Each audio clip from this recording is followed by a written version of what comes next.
Hello, everybody.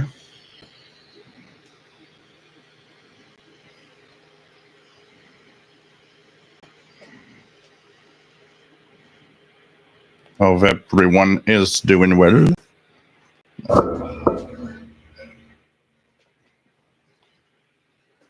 And those that don't know, we got good news.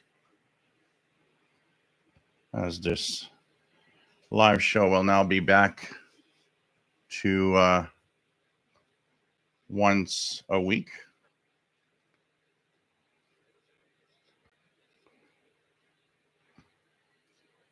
And looking for everything's going well.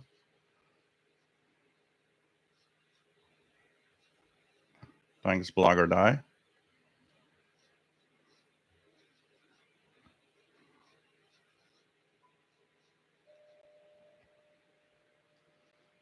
And here we go.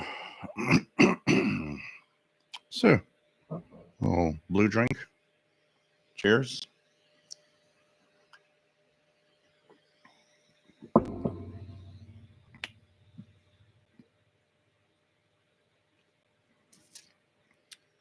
Okay, my Yaesu is on 25800 for a very simple reason. I am hearing, for the first time this week ever, because I never heard it before, world music radio from Denmark, which operates with like only a few hundred watts. And it's up and down. Like right now, it's in a fade, but sometimes it actually rises to a very decent signal with some music. So you guys should try it. 25800 is world music radio from Denmark. And it was coming in just a few seconds ago. Now it faded out. But I'll keep it there for now. So it's pretty cool. So the first time ever I get world music radio from Denmark. It's pretty cool. Okay, guys, let's start this. Welcome aboard. I'll put just a little over here in the volumes. Volume here. This is the live shortwave show. We are here now every Saturday at 20 hours Universal Time. And we are here to have fun with you guys on radio and do all sorts of things. Listen to the radio, check what's on the bands, answer questions, talk about radio, all the radios, and just, do something that is cool, which is bringing a solitary hobby into mainstream gang of people that just love it and are gathering together to just enjoy radio. So we are, like I said, every week now, 20 hours UTC. We are also, there's a beautiful chat room where you can join wonderful people that are just there for having, fun like everybody else. A great gang of people, actually, which is really, really nice. Great gang of people that just, want to have fun, and sometimes they answer questions too. And I think this is the place where, if you're new to the hobby, it's a wonderful place to be, because we're, people are helpful, and, we can try to help you out with any little details that you have of any problems you're, having with your radio not receiving stations and stuff. Sometimes I get these messages of people saying, I look at your videos and you're getting Voice of Turkey and Romania and all of that. And I'm like, I don't get any of that. And unfortunately, and we'll talk about it, because there's a bunch of questions that I've received that we're going to check out, which I think are going to help out and or be interesting for a lot of people. And of course, after that, there's a fantastic Facebook group that goes with the channel, same name as the channel, official SWL channel. That Facebook group, which has now passed the 4,000 member mark. Incredible, 4,000. And here we're at a few hundred away from 50,000 subscribers, which is pretty cool. And so we're going to actually have a little, video to thank everybody once we cross the 50,000 mark. should be in maybe a couple of months. I'm hoping before Christmas maybe we'll be at 50K. So pretty cool. I've started this in 2012 ish, and actually I think October 1st was the channel anniversary here. I think when I logged in one day on October 1st, my YouTube studio, when I went to see some statistics, was telling me, hey, congratulations, it's your birthday. And so 12 years would be 12 years that this channel exists now. Time flies. I mean, 12 years. I just can't believe it. That, which means I started this, I was 43, I'm 55.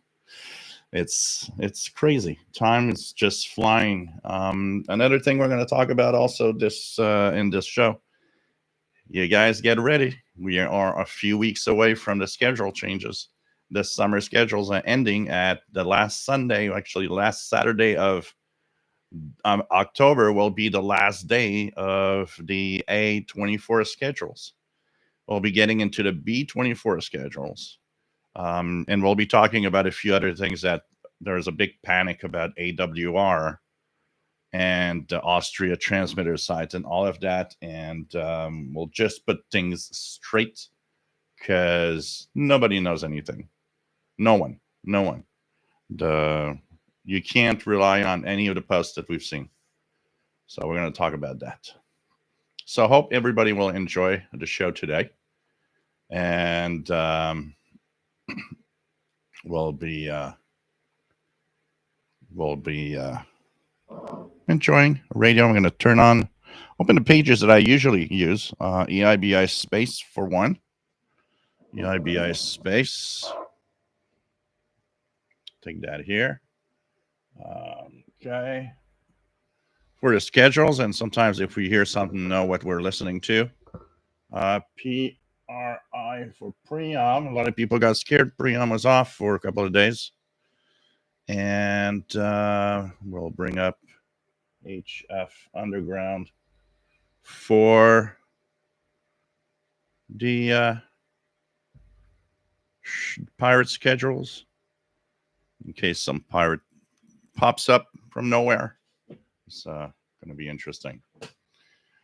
So, welcome aboard, everyone. Hello there, Miji. I'm just going to try something.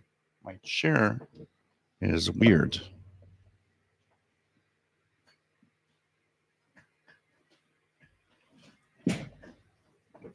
Yeah, there we go. Something was weird. Okay, Miji, nice to have you here. We have Mr. Phillips. Nice to have you on board. James Farley, nice to have you here. KD2GUZ from Old Bridge, New Jersey. Master Players Radio and Television, plus radio and television. Welcome aboard. WA5107SWL in Morgan City, Louisiana. We have Rob's radio channel. Nice to have you on board from the UK. Nick Amando, nice to have you here from Romania. We have Eric. Nice to have you on board. Eric 90. What do we have? We have, I'm just going to do a little something here so I can actually see a little better. Okay, I thought the text was small. It's like, yeah, my browser was at zoom 70%. Like, yeah, okay, now it's why things like small. Kamikaze 1976, nice to have you here from West Michigan. Chuck Schreiber, nice to have you on board. And 5KVO from South Texas. Cloudy 90. Here it's sunny, about 65, 66 Fahrenheit. We're starting to get into a cool trend now. This week is going to be, there's going to be several days that we're barely going to make to 50 Fahrenheit. So it seems like fall is really getting here. We had the most incredible September ever. It was just an extra month of summer. We really had some beautiful weather. We have TVDXer. Bonjour, bienvenue. J'espère que ça va bien. Everything's all right here. And let's have fun. Welcome aboard. Tasso, nice to have you on board in Queens, New York. We have 54 Cal. Nice to have you here from Northwest Pennsylvania. We have Danny Shortwave and Radio DX. Nice to have you here, my friend. Blogger I, hello there. Nice to have you on board. James Farley, nice to have you here. What do we have? Robert Varner, nice to have you on board. Let's see here, continue down. PVM, nice to have you on board. Good afternoon. Jean-Gaël Gricourt, nice to have you on board. Nice to have you here, my friend. Bienvenue. Art Dodd, nice to have you on board from New Jersey, K2ADC. Alan Owl, nice to have you here. First time user, West Quebec, nice to have you here. Pretty cool. DX Swinger, nice to have you on board from Southeast Pennsylvania. Jean Arash, salut, nice to have you here. KFFO, nice to have you on board. And sorry there. What's on 20,000 to 23,000 kilohertz? A lot of things. 20,000 to 21,000 contains a lot of utility signals. Now with high solar activity, it's time to go and check it out. Lots of stuff that you can hear there from, all sorts of agencies. A spin through it might sound quiet when you do just one or two, but hang in there and do go and check it out. You'll be surprised at what you can hear in that range, mostly in sideband. 21 to 22 is pretty busy. It has the 15-meter amateur radio band from 21,000 to 21,450. And there's the 13-meter international broadcast band from 21,450 to 22,000 kilohertz. And from 22 to 23,000 kilohertz, so a lot similar to 20 to 21. There's some marine stuff in there. There's aeronautical stuff in there. It's a question of tuning around. It's quieter than a lot of other frequency ranges, but with high solar activity now, I think it's time to check it out. You'll be surprised what you can get. Chuck says every week sounds great. Yeah, I'll be talking about something also about contributors, and I've activated and will be using the subscriptions on this channel, and there will be a subscription that will add, which will be $8.99 a month, and it will give you access to a monthly Tune the Bands live show. So that is going to be part of what is going to be offered as a premium Tune the Band live show. So everybody tunes around. And we might actually do it not here, but via Zoom. So that will be even more interesting because we'll see everybody with their radios. And there'll be a lot more. There's going to be a library, a content library of things for premium subscribers. We're all going to check that out. Jim Gordon, nice to have you here from Scotland. Says it's great that you're back on a, you mean a weekly schedule. What else do we have? Chuck, my K2 1103 just stopped working on AM. Any ideas why?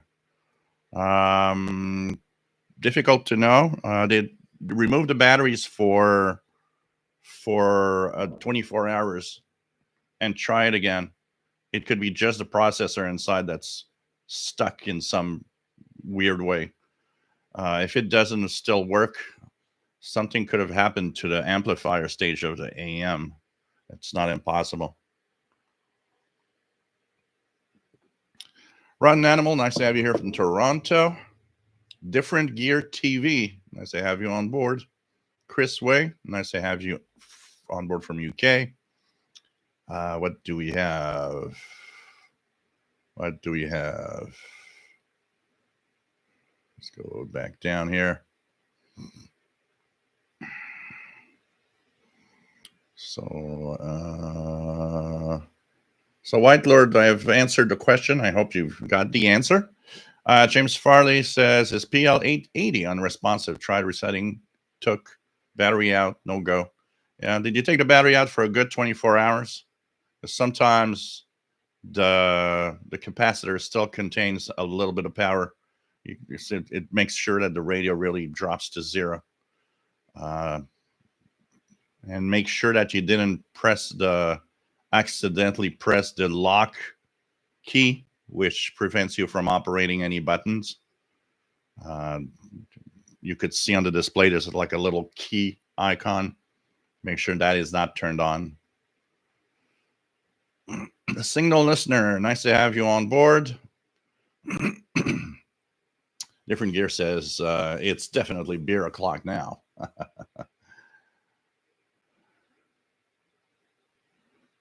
What else do we have? So we're going to go and do this here. So John, Tampa, Florida, nice to have you here. Radio ID scans and other, nice to have you here. We have Tinu S, nice to have you here from Switzerland. And we have David McCormick, nice to have you here. And so happy Thanksgiving, Canadian friends. What's for dinner today here? It's going to be hot dogs on the barbecue. I bought some buns and some great Italian sausages, and we'll be having some good hot dogs on the barbecue before it gets too cold. And, you know, well, even when it's cold, I make barbecue anyway, but, you know.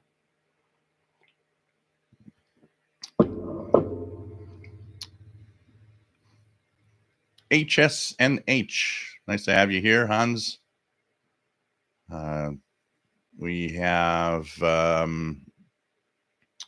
so Eric 90 says hello. We have Radio ID Scan says, like your channel, thank you very much. John Doe, nice to have you here. Yeah, forecast for a G3 class solar or geomagnetic storm possible. Let me check here what's happening right now, because our sun is on fire. Solar Flex is 291. It was 312 yesterday. So right now conditions are extremely quiet, but this could change in the next 24 hours. Anywhere from tonight to, you know, overnight and tomorrow Sunday.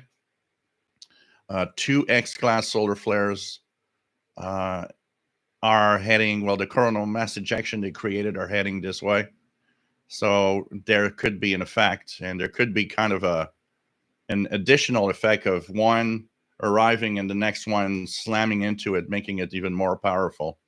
So that will be something to look at and to check out if anything happens, geomagnetic storms and so on. Also, remember that one of the great places to have information on what happens with the sun and a lot of stuff that is really cool to check out is spaceweather.com. There's a really nice comet that in about a week from now will be at its peak and could be quite bright. So that's something to check out. Here's the spaceweather.com website. Bernie Dodge, nice to have you here from San Diego. Says it's still hot there.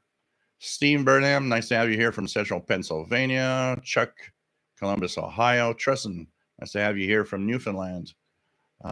Keep posting those beautiful pictures of you listening to radio outdoors when the weather permits. It's always fun to see. Peter John Fetting, nice to have you here. So good to be with you. Greetings from South Africa. Nice to have you here, my friend, in South Africa.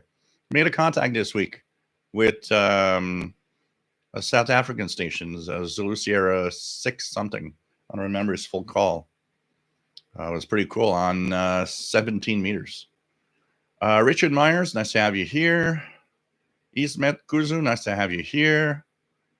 My channel is about mostly shortwave radio of every kind, but it you know, as long as it's radio, it's radio.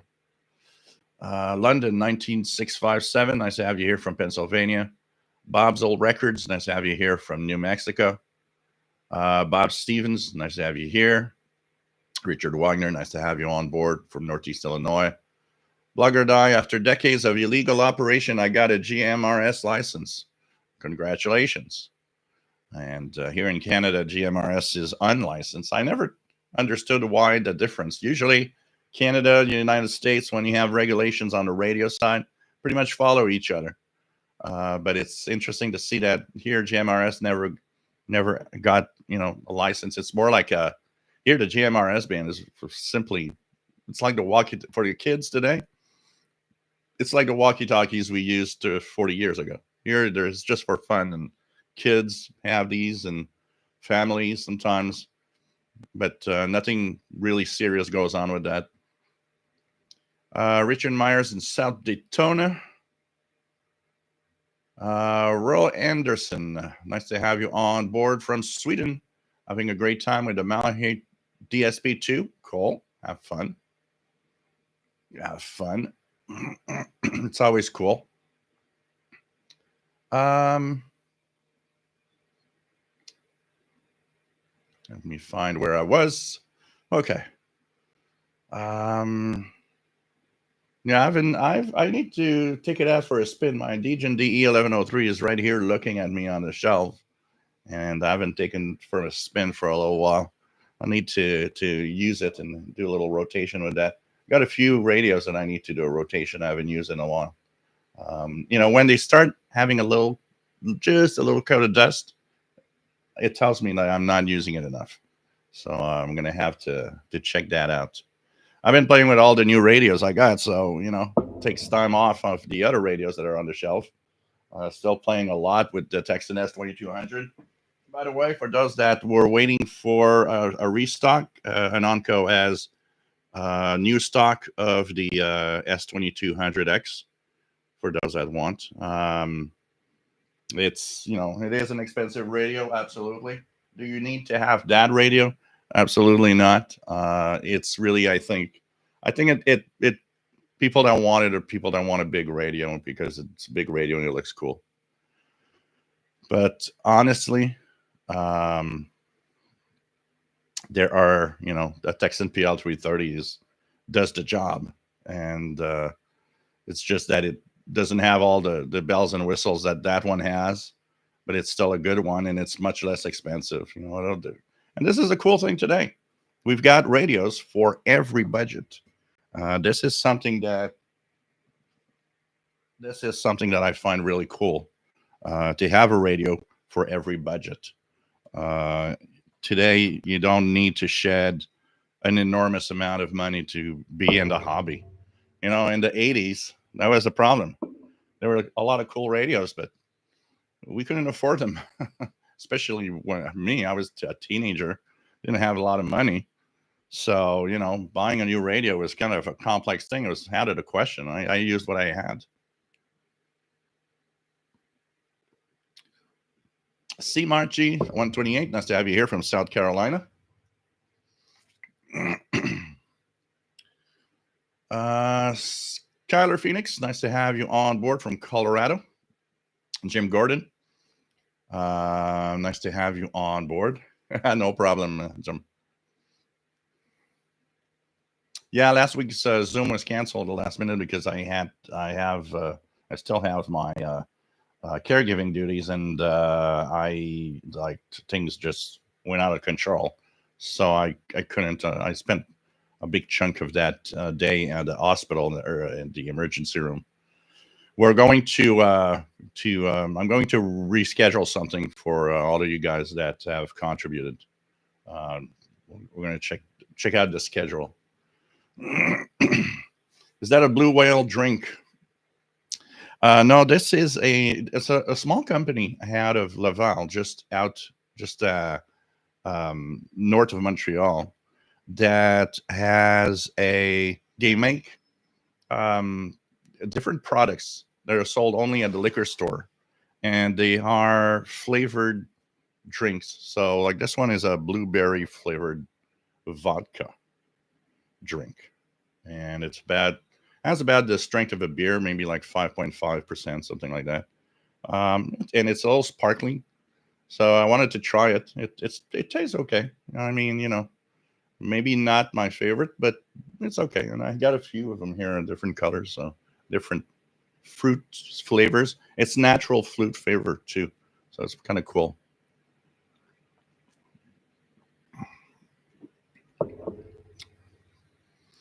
Yeah, there is a reset on the 880, but sometimes, and on a lot of radios, I've noticed one thing. Bob's old records is that you press a reset and it seems to do nothing on some of the problems. And like sometimes on the radio is really frozen, even the reset doesn't unfreeze it. This is when I just remove the batteries for like 24 hours. Usually that works, but you never know. A defective radio over time could happen. There are things that are you got to be careful with that.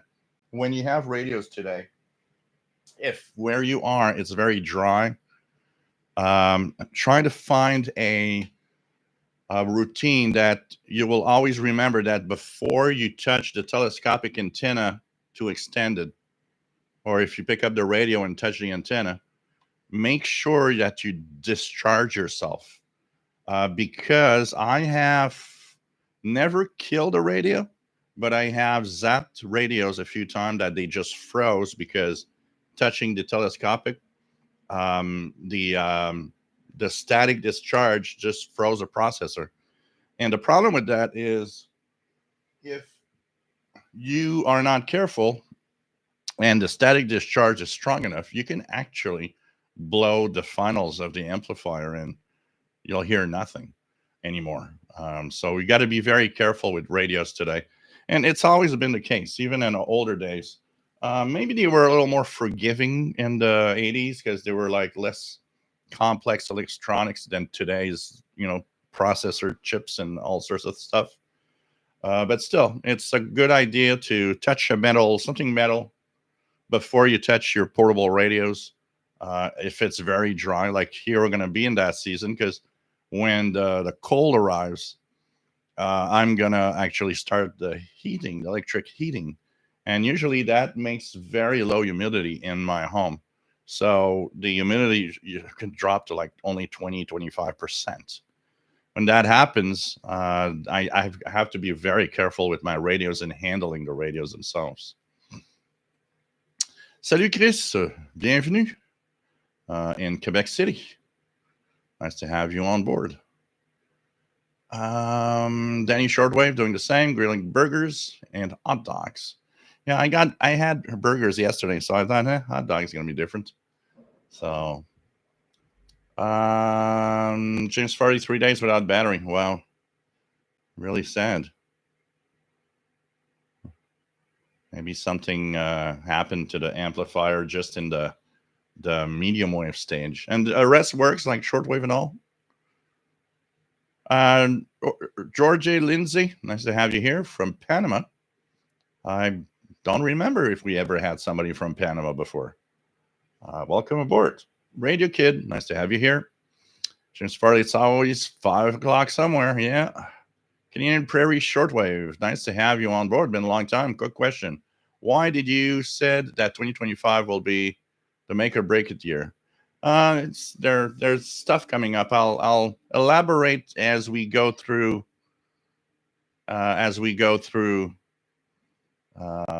The year, there might be some big changes. We'll see. But for now, we're gonna just keep it that way. Andrew Ross, nice to have you on board. And where's the cat? He's sleeping in the bedroom right now. Radio Kid, do you typically get to see auroras often on Quebec? In the south of the province where Montreal is, we don't see them very often. But when they're strong enough, like, there's the G rating for the G class of geomagnetic storm, how powerful it is. It goes from 1 to 5. So the smallest geomagnetic storm is G1 class. The extreme ones are G5 class. We can also use the K index. The K index, which when it starts getting near 8 or 9 on the scale, usually we see auroras here in Montreal. But Montreal is the toughest. The geomagnetic storms need to be extreme for them to be visible. There's too much light pollution now. If you're in a dark area, like if you go up north, maybe 100 miles, where the skies are much darker, you'll see them probably more often. But you really need to be closer to the Arctic Circle to really see auroras often in general. Like the people that work at the power stations in James Bay, they report seeing auroras almost every night. Even when there's no serious activity, they will often see them anyways. So when we had that severe storm on May 10th, auroras were visible here in Montreal. I have pictures. I don't have my phone with me. Probably left it the other side. There was definitely some auroras. And I did see about 2 weeks ago, we got a G4 class storm. And I could, with the naked eye, just watching, I barely could see something. But the phone camera got the auroras out of the light pollution. And on the pictures, you could see that there was some green on the horizon, which was kind of cool. KW1161, nice to have you here from Tucson, Arizona. John M, I actually hear stuff on SB. What sideband? What are you hearing? What frequency range?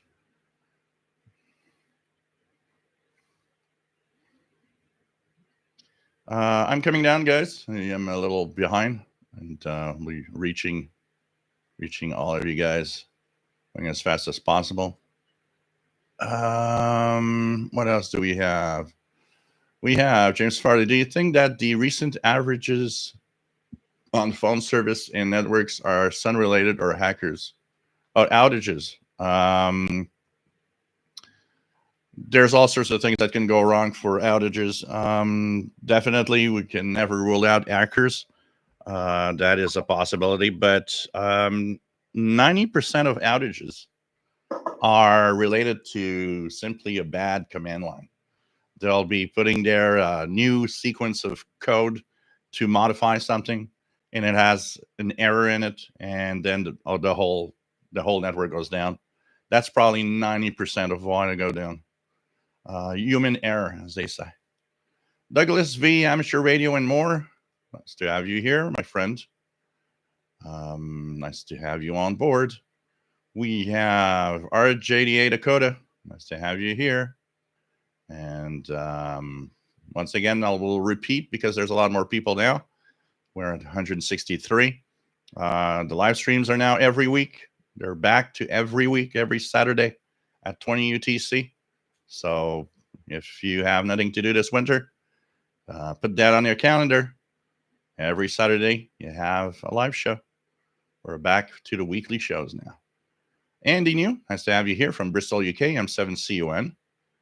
We have Mad Radio DXer. Nice to have you on board. Good evening.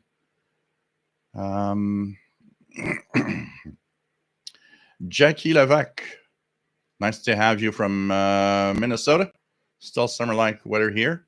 I just got a courtesan and it's great, but a bit of a learning curve, which I love, but I can't wait to get into all of its features. Yeah, I will need to do videos on that. I'm planning to do instruction videos so that you'll be able to see me doing it as well as explaining what that feature will do. I think a lot of people like that, and I need to do a lot more of those. Take the time to sit down. Actually, I will be in a slight reconfiguring of my office here. I'm tired of the way it is, and it's getting there's a lot of junk on the floor right now. I would like to dedicate just a desk that would be empty of everything except just put a radio and put the camera and play with it and easily, because now it's like everything's gathering some junk everywhere. I need to, it's that time when you look at the office and you're like, yeah, okay, I got to clean it up now because I'm starting to not like my office, and that's a problem. Ricky Long, nice to have you on board. Ça va bien? J'espère que tu vas bien. Nice to have you here. It's autumn day in Calgary, 12 to 15 Celsius. Yeah, we're going to have that kind of weather and later this week. So I guess maybe it's coming from your area. You guys are pushing it towards here. Blogger Die, is that a radio in your pocket, or are you just glad to see me? Yeah, that's that's I do have a little story with that, because I have jogging shorts that are pretty short. It's like I call them the equivalent of the short skirts for the women, and I had a portable radio, and I'm going to show you which one. The pockets are a little deep, but this was the portable radio. So I'm going to let you guys imagine what it looked like when I put it in my pocket, and why people were looking at my crotch more often that day. And I look at myself in the mirror and I said, wow, I got to stop wearing this radio in my pocket because it looks weird. Let's just say that. It goes in that little phrase of yours. So what do we have? We have Ricardo S. Nice to have you here from Portugal. Cheers. And nice to have you on board. Cheers.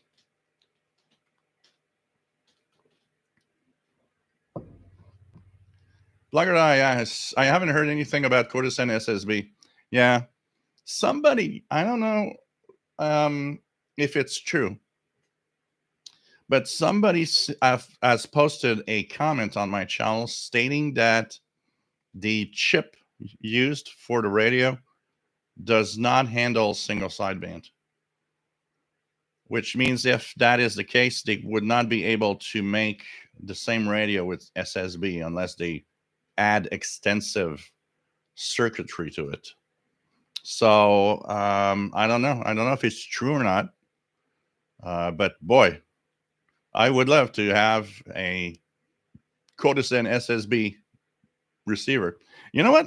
I didn't do the compare videos, but I noticed that when I was listening to Shortwave at the park that I went to, my little urban D expedition, my ContiCom GP7 SSB seemed to be a little less sensitive than the Cortisan on most signals.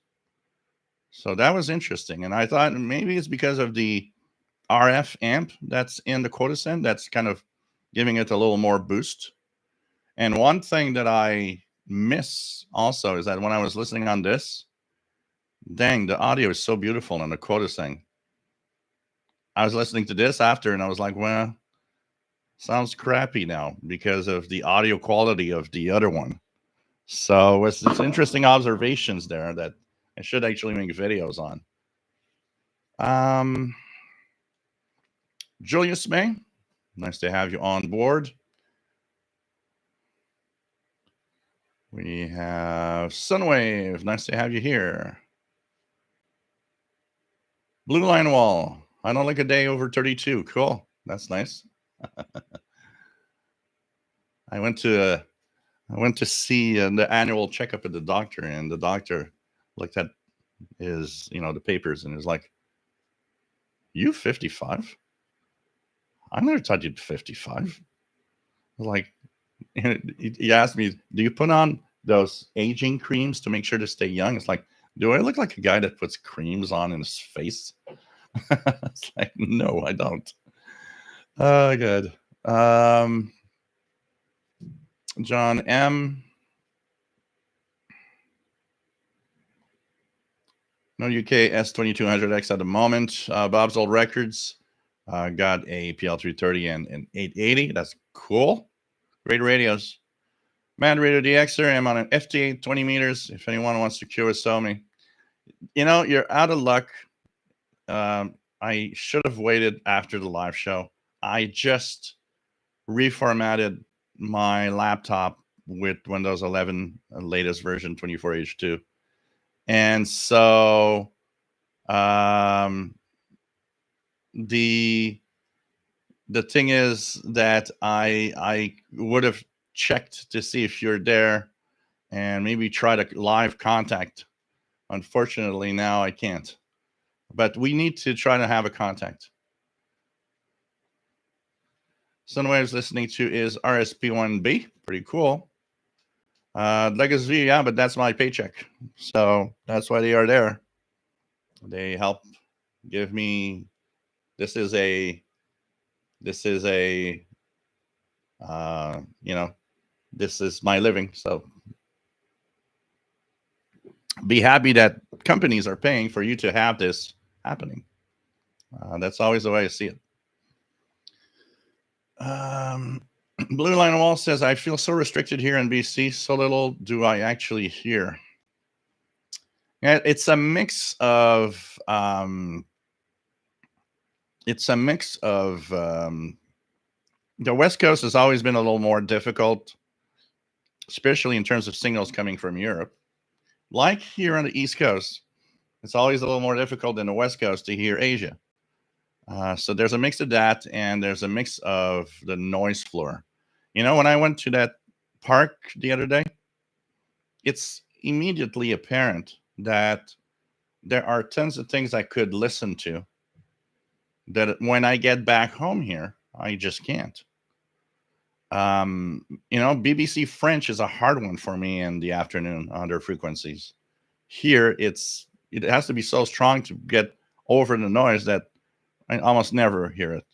Yet, I go to the park, and the noise is so low that any frequencies they were using, I was hearing it on all of them. And it's sad because, when I say what's the killer, the hobby is not the internet, it's the noise. It is the noise. Because remove all of it, and suddenly you hear tons of broadcasts that they're all there, but they're just washed out for most of us. Kindle 61, fruit. It might have sounded like flute, but it's fruit flavored. I don't know what flute flavored would be. Simon Templar, nice to have you here. Tristan, for the past few weeks, been playing with the QSDR. Makes a great backup for when your signal drops off. Just jump online to keep listening. Yeah, definitely. Jackie Levesque, good shortwave radios were expensive in the 80s when I was young. My first radio was a Montgomery Ward airline shortwave AM/FM thing. It did pick up lots of stations and got me into the hobby. WF7I Homebrew, nice to have you here, Bert, from Virginia. And yeah, we have, we actually had a little email. Sean Harvey sent an email to those that know Thomas Witherspoon's behind the Shortwave Listening blog webpage.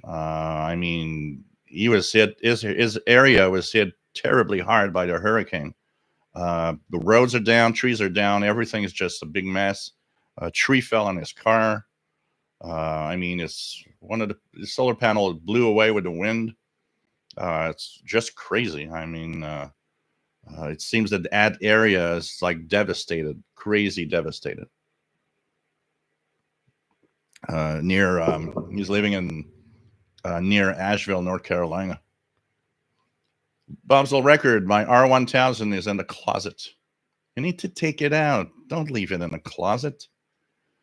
It needs to do its coming out. And I got my R5000 here, and every time I see it, I feel guilty of never turning it on. It's crazy. I do have the ICOM ICRD 500 right here. It is on right now.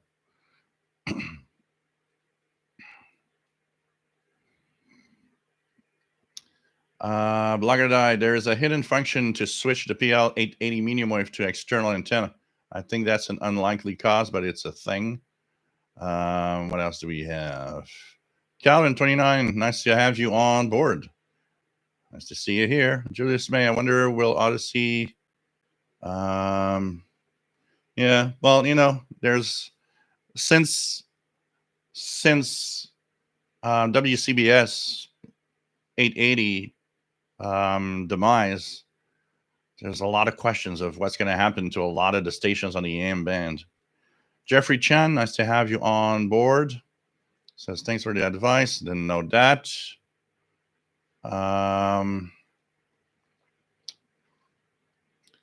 Dakota, in my basement, I have an Alexa Echo that sometimes goes crazy because I sometimes zap Dad because of lack of humidity. That's the same as my shortwave radio. I already have protocol for that.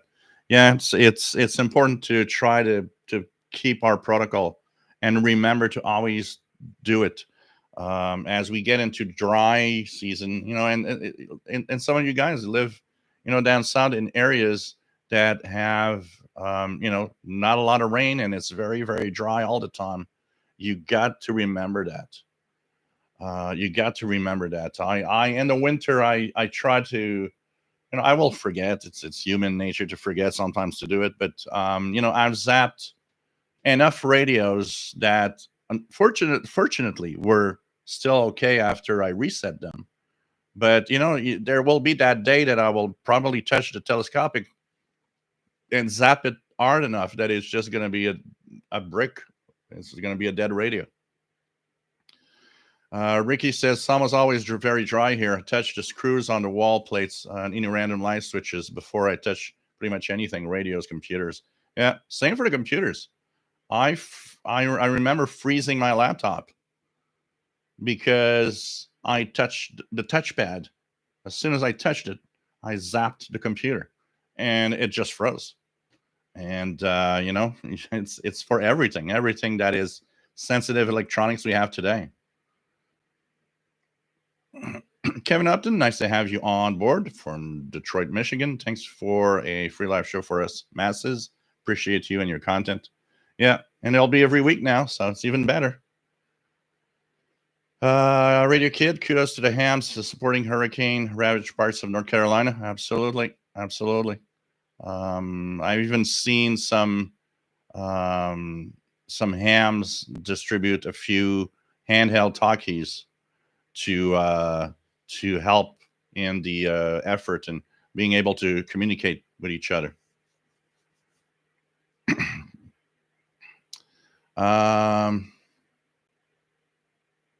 So turning the knob will turn on the backlight. But no response from the keys. Valtz, nice to have you here from Latvia. YL3OI. Nice to have you here, my friend. Simon Templar. I was wondering if you got the email I sent about the Rig Expert SDR. Sometimes my email system acts up and doesn't send. I've not gotten any emails. No. I need to, unless I don't know why it would go there. I could check the spam folder, but I've not received the email, my friend.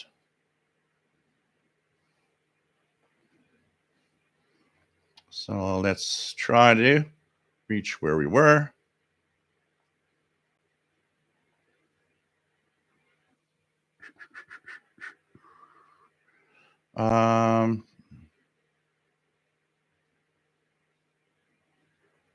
Nicholas V. Amateur, yeah, being technological is, you know, today a lot of the stuff that we have, and radio is included, are so complex. I don't know how many times I have comments, people, I got the Yaesu here running, FTDX10, and guys are just like, I really need some help. Can you help me? Because I noticed that when you transmit, in a video that they see, you transmit the voice, you're really using your 100 watts power. My marine receiver seems to not even pump out 50 watts. And it's like, yeah, you got to play with the settings. The default settings of the radio aren't good. But it's such a complex radio that it's difficult to go through and understand what exactly are you doing.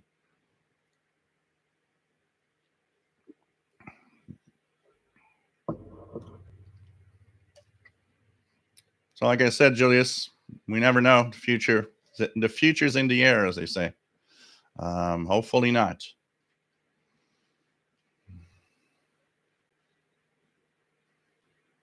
Yeah, Calvin. Yeah, May 10th. That night was truly amazing. Truly amazing. Do you have 40 or 20 meter available antennas? What I have is a half-wave end-fed antenna in my backyard, and typically works pretty well from about 40 meters all the way up to 10 to 6. The best bands on this radio for that antenna is really like from 30 meters if I do FT8, but 20 meters up to 10 meters is like the best part for that antenna. That's where it works great.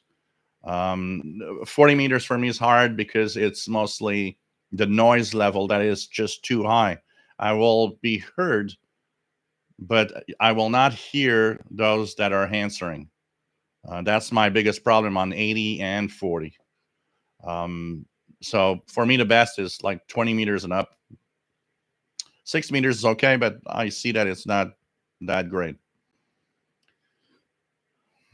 Bob's Old Records. When I lived in Hay River, until you used to see auroras. Yeah, Northern Territories. Yeah, yeah. That's definitely one of the. Danielle Mark LeBlanc, nice to have you on board from New Brunswick, Canada.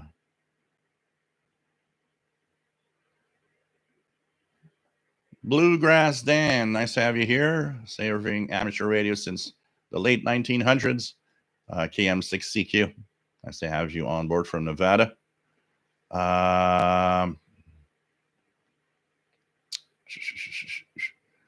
Sir Phillips tuning in from the cornfields of Illinois. I'm sure the cornfields are pretty quiet. Catalan, nice to have you on board. I was just preparing for the exam. I could create an antenna for 10.7 to receive solar flux.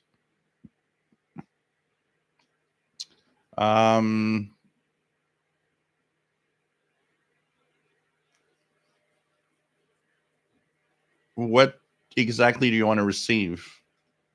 Because the solar flux, the way the solar flux is measured is really mostly an increase of noise. It's the way it is.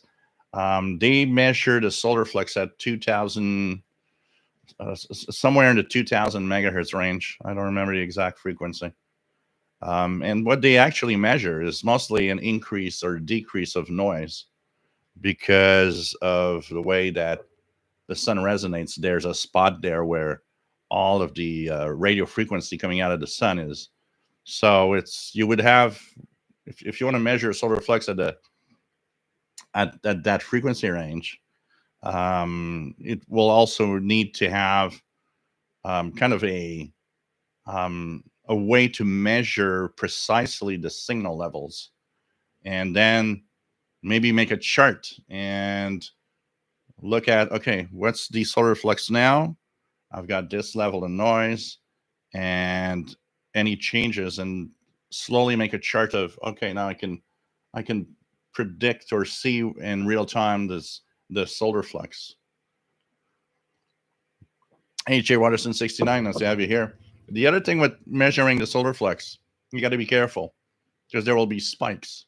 So for example, if there's a solar flare at the time that you're measuring, the measure is flawed because the solar flare will give you a solar flux of 400.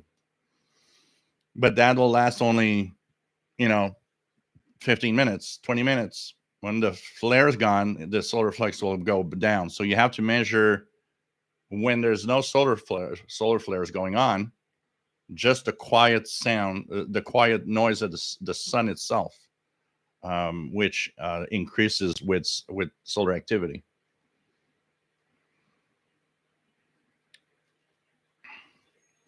And one thing about Odyssey is that Odyssey seems to have been kind of helped out a little bit, because like they're really in deep trouble financially. London went out for beer. Cool. K1161. Okay. Huge pocket. Yeah, the radio, that is.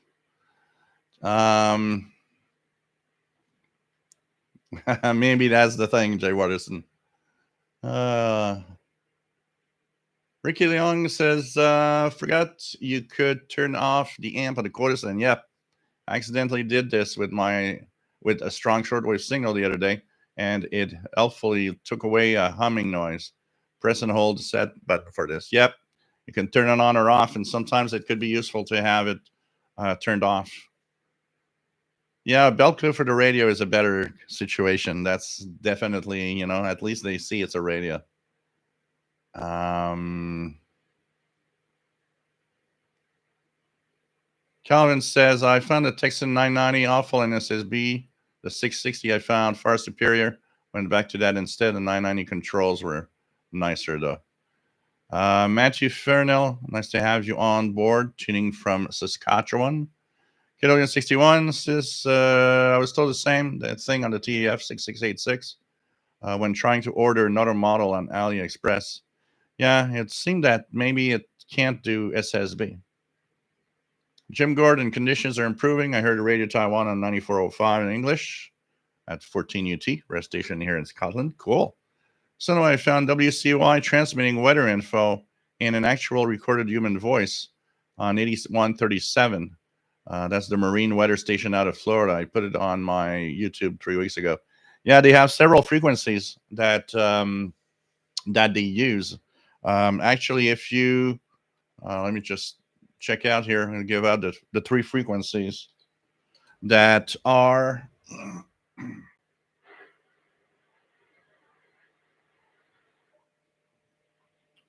very strong WWV on 25 megahertz right now. So if I look at WCY, which is a weather station, a marine weather station out of Florida, and they actually interact too. If you listen, they don't just have a weather broadcast.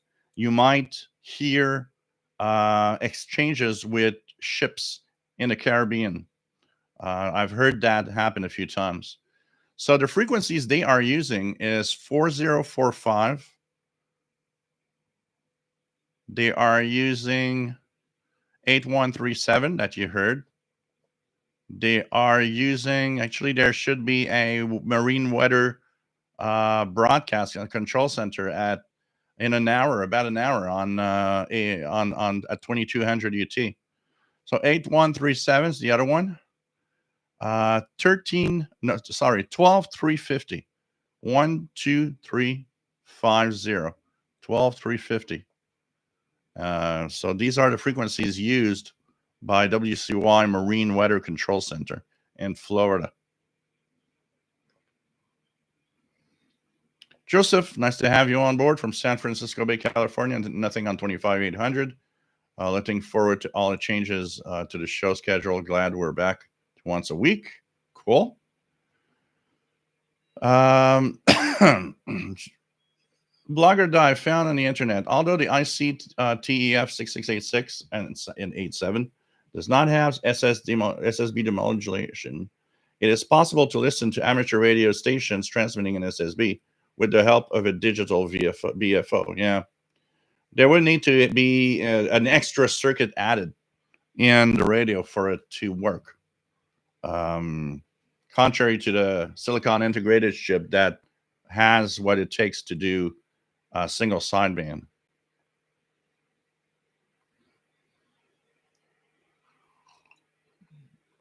Cool RJ88 Dakota.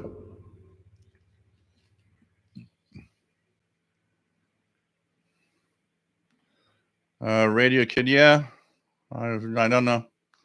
If they are working on an SSB version, they would probably add a circuit to it. So, what else do we have? Val says, I got a decent Delta antenna for 80 meter. The bad news, my noise is S6, S7 on 80. Somewhat good news is that seems it is noise from my house with everything off. It's S3. Oh, that's decent. For 80 meters, that's really decent, honestly. Honestly, even S6 for me, I would accept S6 noise anytime compared to what I have now, which is like S9 plus 20. But yeah. Joe Tyson, what are my thoughts on the C Crane at Skywave SSB2? Look, I don't really know much because I never tried one. People that have it seem to be happy. But it would have to be tested, and I would need to be playing it with it to really give an honest opinion. I'm a little bit in the same. There's a there used to be a reviewer, Dave Zantow, that unfortunately died in a car accident. I am in the same comment that he did when the Skywave SSB2 arrived. I've got the original Skywave SSB, and his take on it was, well, I ain't gonna buy the SSB2 for the price that it's sold to review. It ain't worth it. And I was kind of in the same, yeah, I'm not gonna buy that either. It would be, and especially here in Canada, it'd come to a crazy price, which is for me not worth it. There are other great radios out there but you know what, it's there's a lot of what radio is all about is also very personal. So it's up to you. From what I've heard, it sounds that it's quite good. David in Barcelona, Spain. ¿Cómo está, mi amigo? Nice to have you here. Ricardo, yes, the noise is a killer shortwave. Yep. Vinsu Karma, long life to the XH Data D808. Great radio, absolutely. And the new, tempted by the Codasend, but I'm happy using the 501X, 990X, and the Malahite DSB2.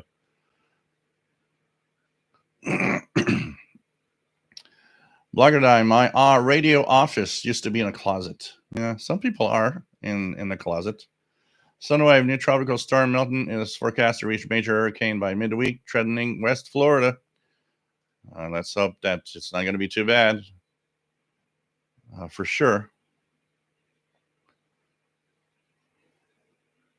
Alex, AD2DU, I don't get the zap thing. It's a static electricity. When you touch the antenna of a portable radio, if you zap the antenna, if your static electricity goes into that telescopic, it blows up the circuit inside the radio. Brian Lisner, believe it or not, I was able to pick up BBC and Radio Moscow on a crystal radio in the 80s. Then I bought an original Sanjin ATS 803, which is still kicking. Cool. Yeah, those signals were strong back in the day. That definitely. For sure.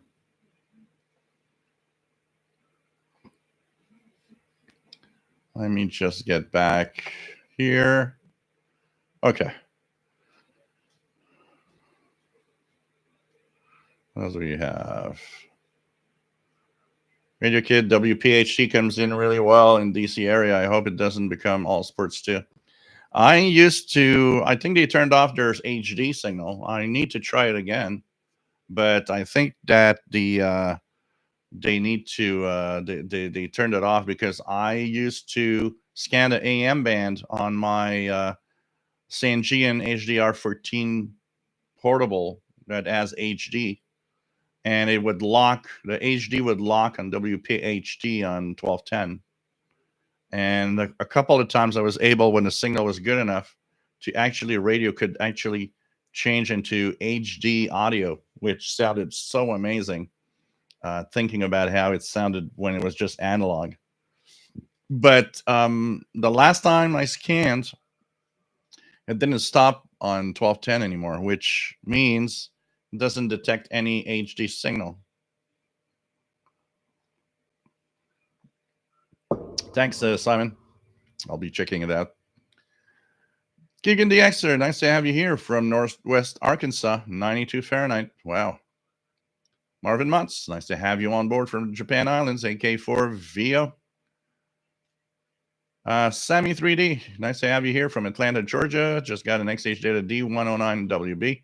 What should I listen to first? Just tune around. Just tune around. I think that will be the best thing to do. Tune around the frequency range. Learn where the international broadcast bands are. Use that scan feature it has to detect stations. You'll be and if you don't hear a lot, move away from your home and try to find a quiet spot in a park or far away from houses, because noise is the biggest problem we have in the hobby right now.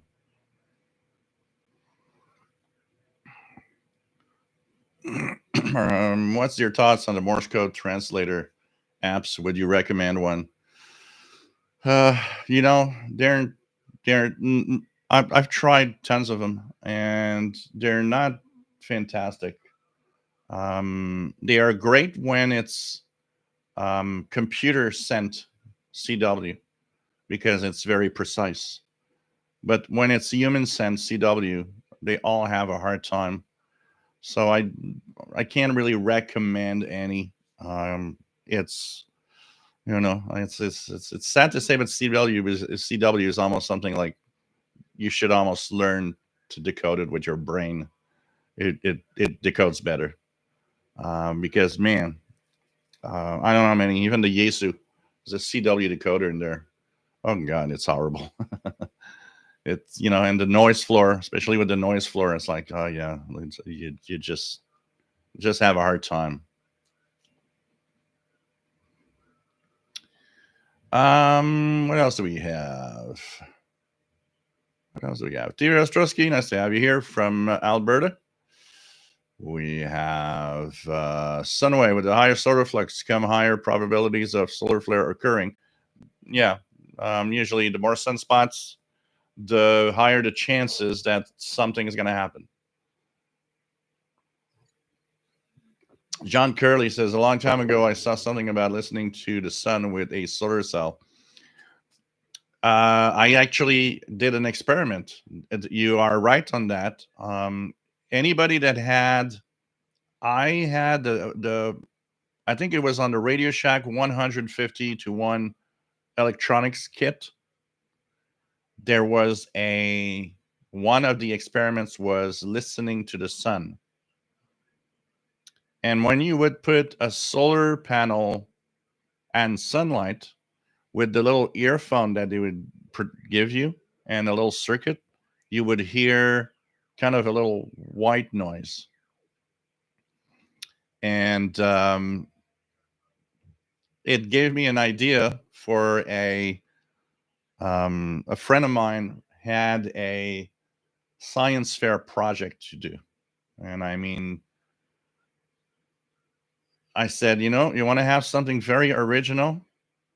How about showing how to send audio through a light beam across a room and listen to it? And it was like, what? How am I going to do that? I said, well, when I did that experiment, which was the listening to the sun, I had an idea, and I actually did a little circuit and hooked up a flashlight bulb to the circuit and played music.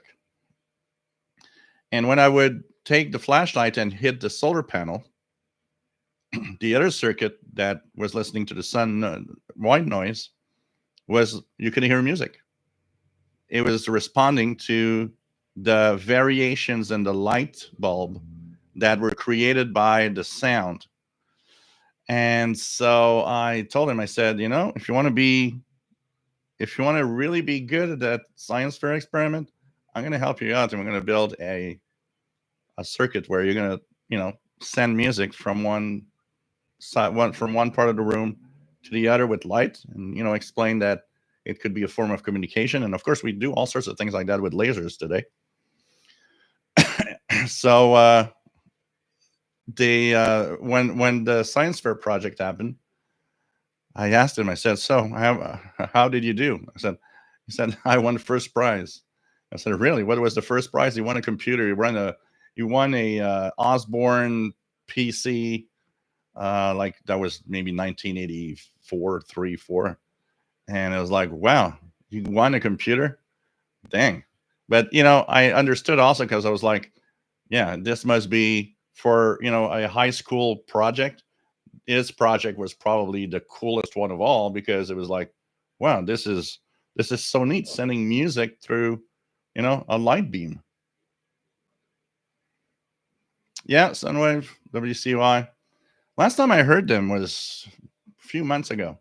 I was punching the frequencies, and I noticed on the schedules that he was supposed to be on, so I started, and I think I heard the 12 megahertz frequency.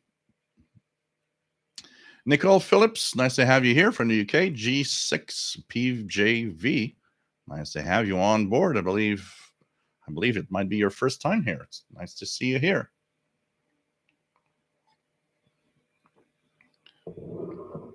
Kato Gun 61, John Curley. Hello. I remember looking up. Yeah, he remembers looking up solar cell, an audio amp, and receiving the sun's hash. Yeah, and there was a one of the science fair kits from Radio Shack did that experiment. Alex82DU says, not a fan of my Skywave SSB2. It has loud pops when turning on or tuning that I'm sensitive to. Okay.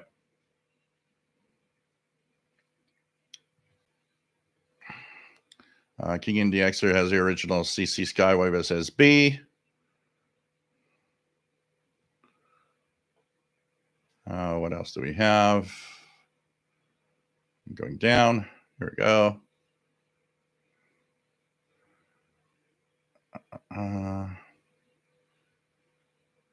Joe Tyson says, yes. C. Crane says B2 didn't seem quite worth the price. Yeah.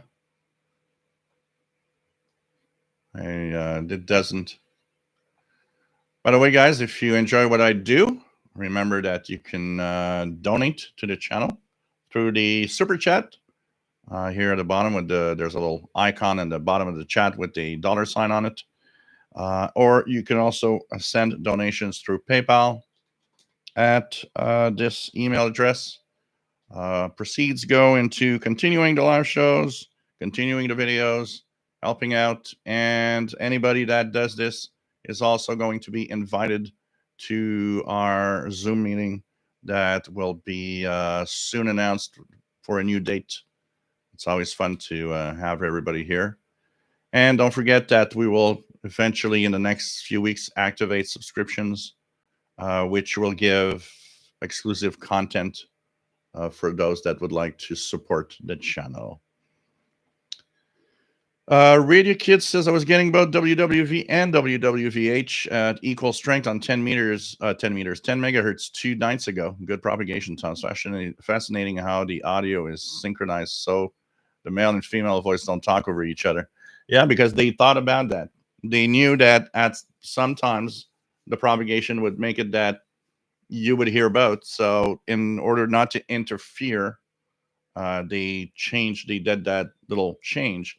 Also, it's the same reason why all the info that they give out, that little experiment they do at 8 minutes on WWV, the solar flux on 18 minutes, all of that is at a different time slot. And that's why WWV has a series of minutes without any tone, so that it doesn't interfere with the broadcasts that are coming out of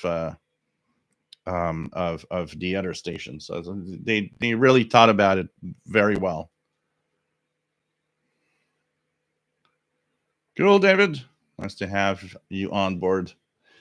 Kato61 just bought the RTL SDR V4 and trying to get it to work on my Pine tab too. Brian, listener says WPHT HD is working again. Really? Okay. I'm gonna try it tonight if I can hear it, because it's kind of, I find that fascinating, being able to get the HD on AM.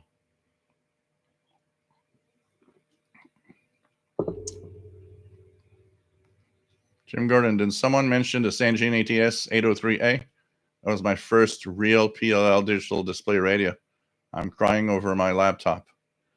Yeah, that's that radio. That was a popular model back in the day. It was also, I believe it came out also with the, what was the Radio Shack version? It was the same radio, but branded Radio Shack. But that was a popular model back in the day.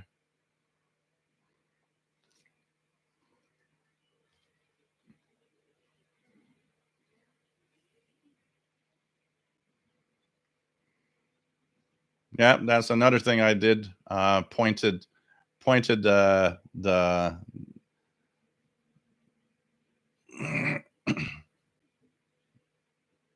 pointed the solar panel to a light bulb. If you hear the 60 hertz hum, it's crazy. I remember I also tried it under a fluorescent tube that I turned on.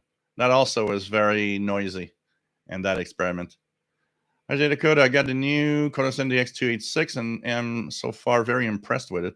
I even got an FM station from Burlington, Iowa, from here in Wentzville. First time for that, trying many different times.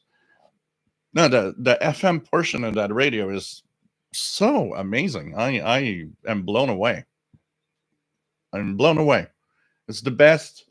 I can easily, it's probably the best FM radio I have here. It's just crazy.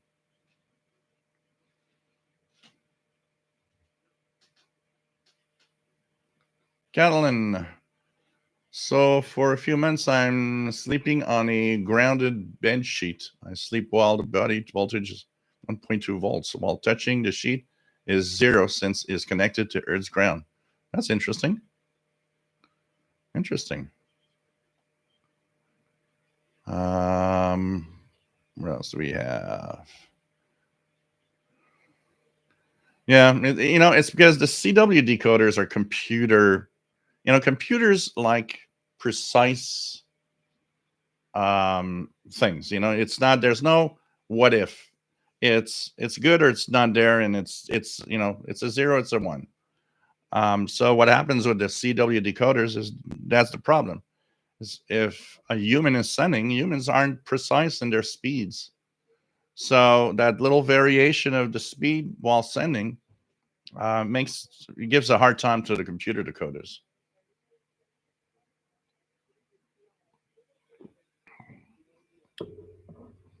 Don Royal, WA7330WL. I'm really enjoying my Shortwave LC90 radio. Yeah, we got one here. It's plugged to my external antenna. Whoops, here it is. I got that here. I got the Texan H501X here. I got the Highcom on here. Got a Yaesu on here with 25 megahertz WWV coming in very well.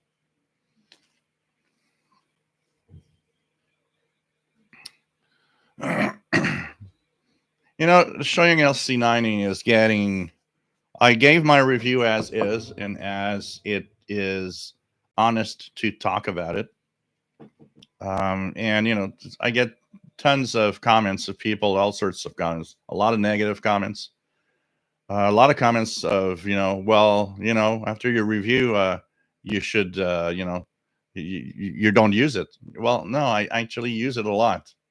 There's something about it that I love. It's like that's where it becomes personal opinion. My review is a fair review of here's what you'll get and how it works and what doesn't work. But once that review is there, the rest of my videos are often, my personal opinion, because I kind of fell in love with the Shortwave LC90. I like I like the idea that, you have both worlds in a radio, and they are, very proactive. Their group is very active, and I am sending a video to help them identify why SSB isn't working right, because I want them to fix it. They said on 4.7 they want to fix it, and they want me to send that video.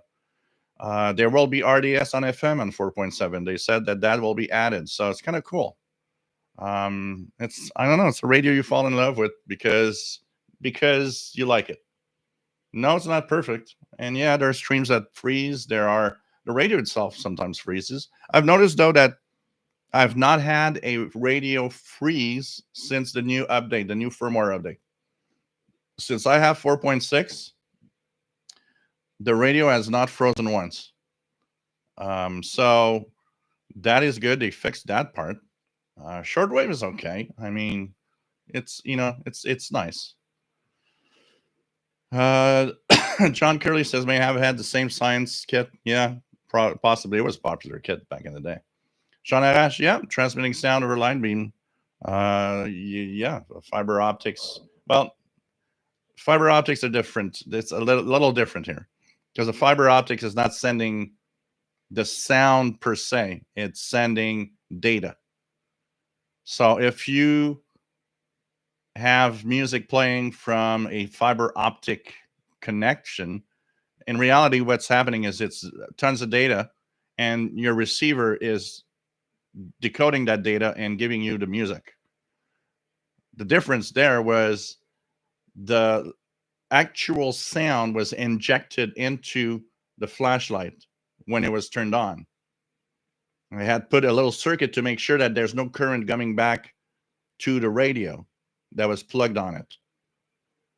But the bulb, even though you could not see it with your eyes, when you would play music, the voltage that was coming out of the earbud, the earphone jack, there's a little voltage there because of the sound. And that made the flashlight, a little brighter or a little less bright, depending on the type of sound we were playing. So that small difference that we couldn't see was actually received by the solar panel with the circuit, and you could hear the music. And actually, I was one of the things that I had told him. I said, play the angle of, you need a quick, way to send a secret message that nobody will know it happens. Well, it could be a full room. It could be the light bulb in the ceiling that floods the full room could be rigged, and you could send a message through the light bulb that nobody knows, but you, with little circuit hidden somewhere, it's like the solar panel gets that secret message, things like that. So it was kind of cool. It was a lot of fun to show him all of that. So, and in a sense, the fiber optics today are actually digital. They're sending data. What we did was analog, sending the audio directly to a light bulb that is turned on, so that small variation in current that it gives would actually give out the music or any voice, anything that you want to send out.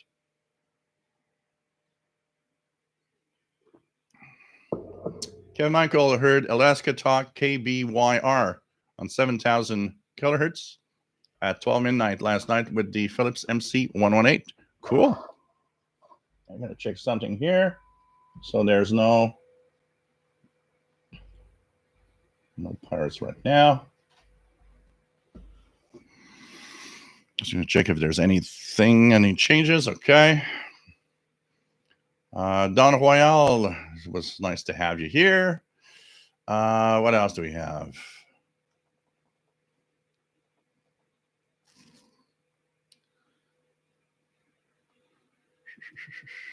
Crosley Fiver, nice to have you here from El Paso. Nice to have you here, Brian. KE9BJM, nice to have you here.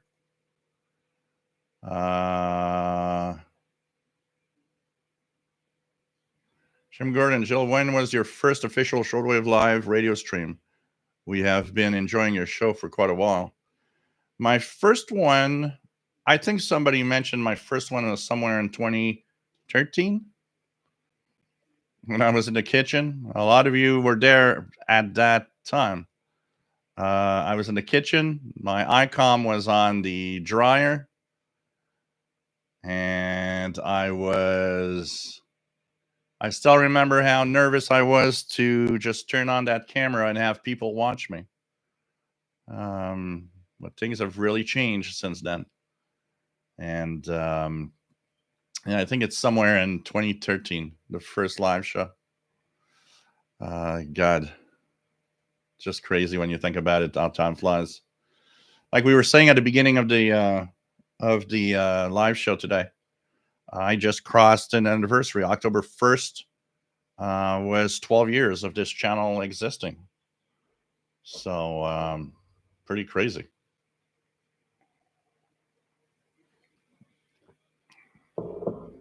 Brian Listener, thank you for the donations. Much appreciated.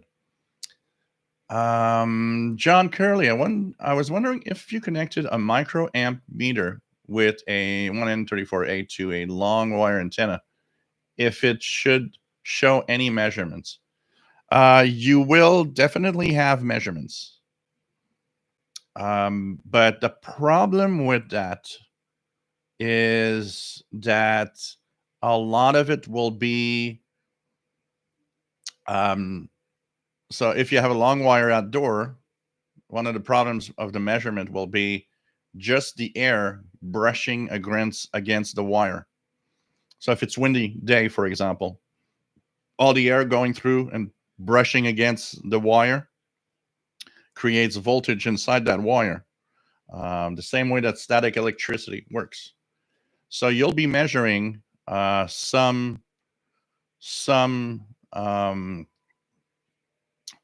voltage there for sure, and some current. It's not very strong, but it's there. So it's going to be tough because you'll be measuring much more of that than an actual signal with whatever voltage. Because you got to understand, because it's interesting what you're saying here, because what people don't realize is that if you have an outdoor long wire, for example, when your radio is tuned, it's receiving the very, very small current that a radio signal is generating within that wire. So it's kind of interesting. Yeah, you would measure definitely. I put my multimeter that I have here. I've used the multimeter.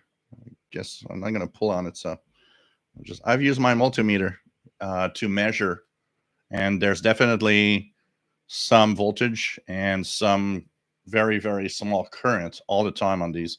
That's why sometimes some people put these, not just lightning arresters, but they'll use a way to kind of lower that voltage that could technically, but most radios are okay with the fact that there's a small voltage. It's not strong enough to ever break down anything in the radio. It's really when you have lightning that is falling very close to your wire, that's much more dangerous. It doesn't even have to strike it. It's just a lightning strike in your neighbor's yard will blow up your radio. Just the electromagnetic pulse that it will give out.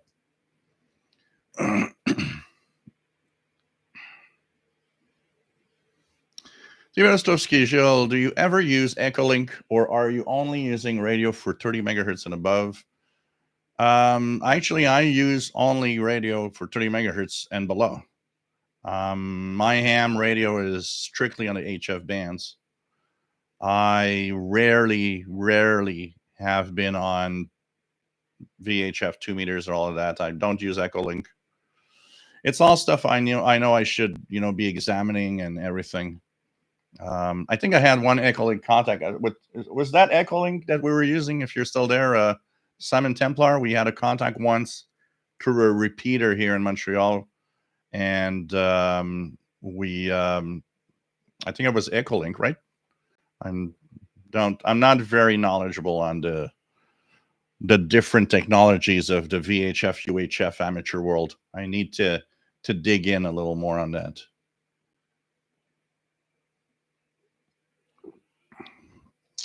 So what else do we have?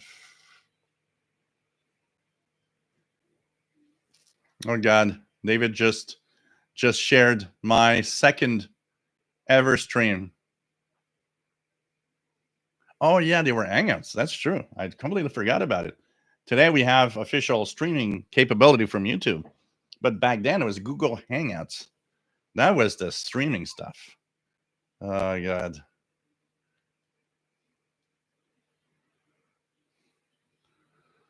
KW961 says grounded sheet reminds me of visiting Fire Tower in the Catalina Mountains north of Tucson.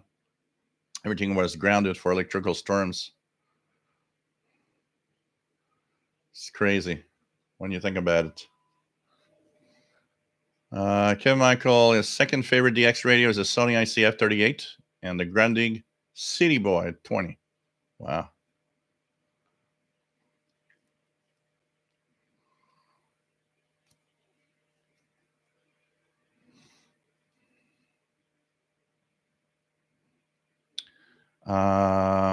What else do we have here? Kellen just shared a link to a live stream of his local mesh static LoRa network 868 megahertz. Jonathan, this October, the frequencies of 17810, 15280, and 11815 for NHK Radio Japan, English, and Burmese remain unchanged for the upcoming frequency change. Okay, cool. WSNI says that the DX286 is crazy good on FM. I agree. I don't have another radio that is even close. It's crazy. Oh yeah, man, that radio is an FM DXer radio. RT Curtis, nice to have you on board. And yeah, well, that's on the east part of Montreal. For me, it was far away. The funny thing is, it shows how we don't think about technology much. One of the biggest complaints, so to put the story that RT Curtis is there in the port of Montreal, there was a container that had lithium-ion batteries that caught fire, and it created a pretty big toxic smoke coming out of the port of Montreal.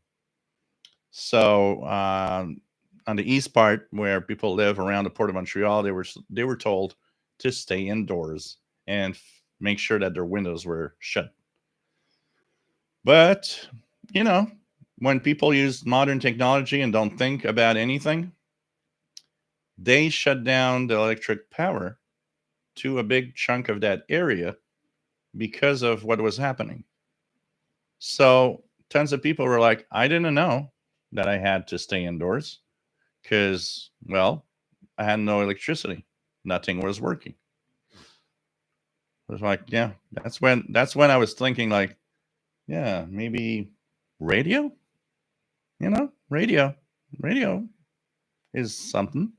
The other thing also that people were complaining, and that I agree, is, okay, there is one part of technology that worked, your smartphone. Why didn't they send a alert, like the Amber Alerts for like finding kids that are kidnapped? Why didn't you send an alert to that region, that area, and say, hey, stay indoors, toxic fumes are outside? I don't know. This is the way things happen. Fred Waterer, nice to have you here.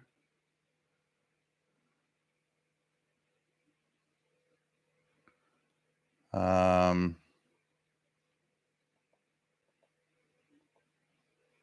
me check out here. Here. Find where I was. Okay, here we go.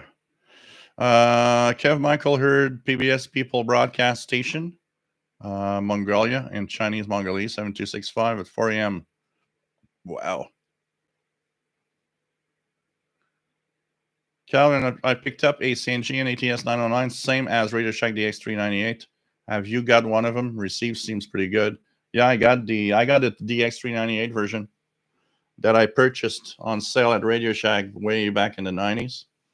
On the telescopic antenna, it's a little deaf, but if you put an external antenna to that radio, very good. It's one of the very good radios, and works very well. I still have mine here. I should bring it out and play with it on a couple of videos. I've got the whole series of the 909. I've got the 909, the 909X, and the 909X2. So it's like I can compare all three of them.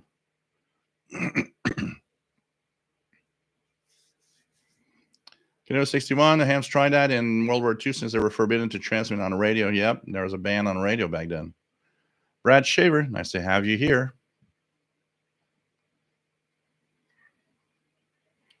Richard Garifano, nice to have you on board from Albany, New York. WA2157 is WL. Matt in Denver, nice to have you here. Colorado. And says we're experiencing record highs. I don't think it's ever been in the 90s in October here. Yeah, we had the warmest September ever on record in Montreal. It wasn't like, crazy hot. But the thing is it was the temperature remained about 10 degrees higher than normal almost every single day of September. And that we have never seen that ever here in Montreal. And even October is starting out, it's supposed to be like 14, 15 Celsius right now. And we've been, since the beginning of October, we've been in the 23, 24 Celsius range every day. Yeah, 163 now. Not too bad. Not too bad.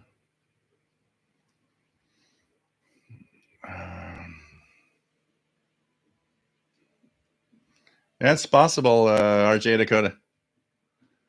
Carl Coleman, nice to have you here from Ghana.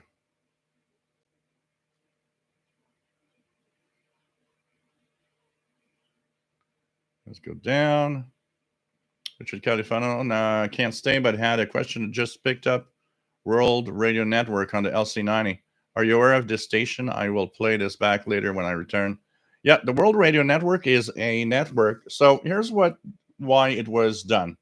The World Radio Network, and it was a good idea, was to gather, for example, a lot of the shortwave broadcasters participating in there, and a lot of all sorts of other types of broadcasts that exists, and aggregate that into a 24-hour stream of different things. So I remember when it was released in the late 90s, when streaming started, I still remember listening to it with Real Player because they were using the Real format. If you guys remember the Real Player, they had a lot of the shortwave stations got on board and said, hey, yeah, we're going to give you our broadcasts, and they're going to be played through a streaming platform on the internet. So there used to be multiple World Radio Networks. There used to be one catered for North America, one catered for Africa. There was one for Asia, Europe. So depending on which one you would choose, it was cool because you'd get programming catered for that area. So if you wanted to know what's happening in Africa, you'd choose the Africa link. And you'd have all of these same stations, but with, stuff directed at Africa, like Radio France. So yeah, unfortunately, what I find sad is that when shortwave stations, when I say the internet doesn't replace, most of the shortwave stations that left shortwave also pulled their programming off of the World Radio Network because they weren't doing any programming anymore. So it's still interesting. There's still a lot of cool stuff on the World Radio Network, but it's sad because it's kind of a shadow of what it used to be, which was very, very interesting. But there's still some stuff in there. The World Radio Network, it's available on everything. Let me just I'll put a link here of our World Radio Network. The World Radio Network is here. Let me just check it out.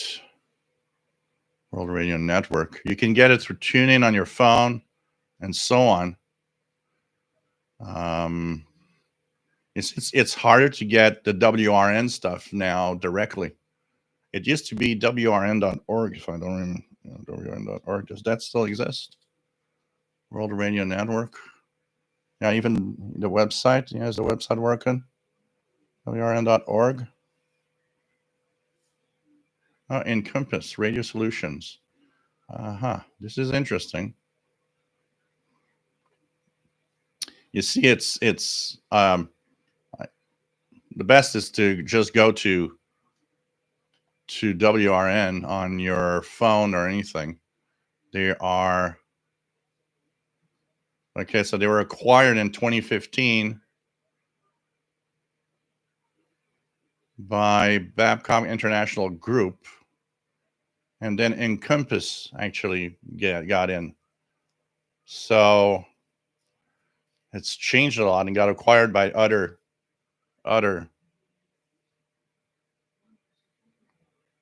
So it still has. So here it says, it still has quite a few broadcasts: RTA Ireland, Slovakia, Radio Prague, NHK World Japan. So it might be worth checking out WRN still.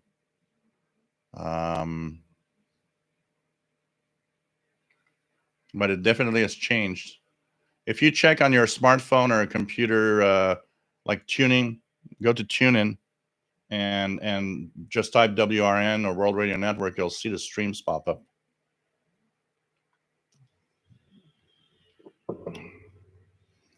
VE5SAR Amnetics says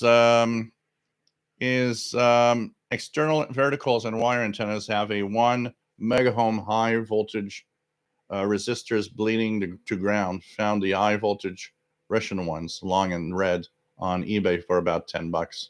Yeah, so that removes all of that electricity that can build up on wires.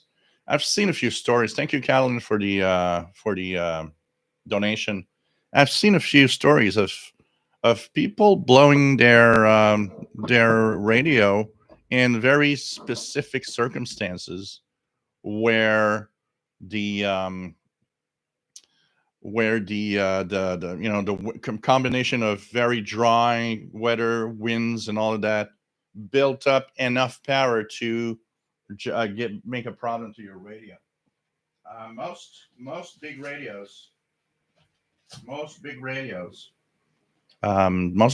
today, most transceivers have a certain protection. They already have protection in the antenna because of the fact that manufacturers know that the radio could blow up the finals, the amplification finals, if that happens.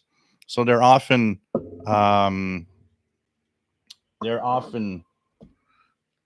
okay, but yeah.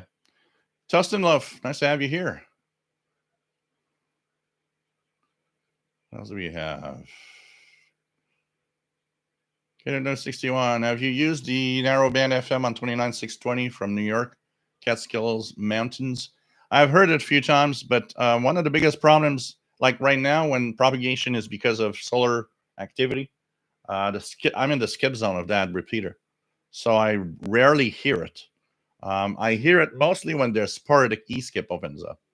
I've never yet communicated through a repeater on 10 meters, but I have done a lot of communications on FM mode with Europe, which is a lot of fun.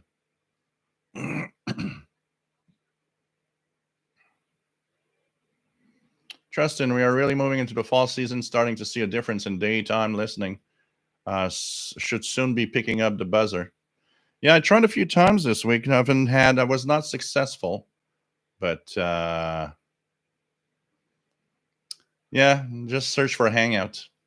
Yeah, it is a blast. I should Actually, I'd be shy to watch my old shows.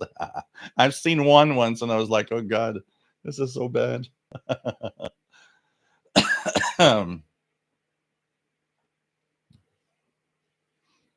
You keep spare 18650 batteries in your fireplace?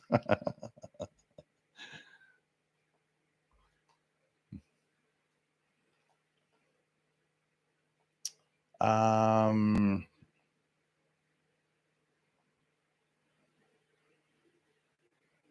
what else do we have? Okay. Dorostowski says, I like Echoling because I can receive my local repeater or any other node, reflector, or repeater via the internet. And then away from home, you can still join your favorite conferences. Yeah. Okay, Simon, that was Echolink, right? Yeah. Cool.